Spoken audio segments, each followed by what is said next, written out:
ঢাকার হজরত শাহজালাল আন্তর্জাতিক বিমানবন্দরের কার্গো ভিলেজে অগ্নিকাণ্ডের ঘটনায় গভীর উদ্বেগ জানিয়েছেন বিভিন্ন রাজনৈতিক দলের নেতারা।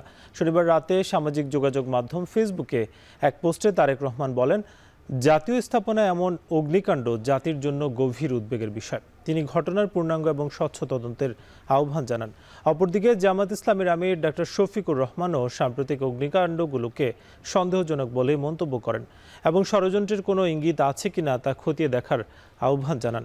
এছাড়া ইসলামী আন্দোলন, এবি পার্টি, খেলাফত মজলিস সহ শাহজালাল বিমানবন্দরের অগ্নিকাণ্ডে গভীর উদ্বেগ প্রকাশ করেছে।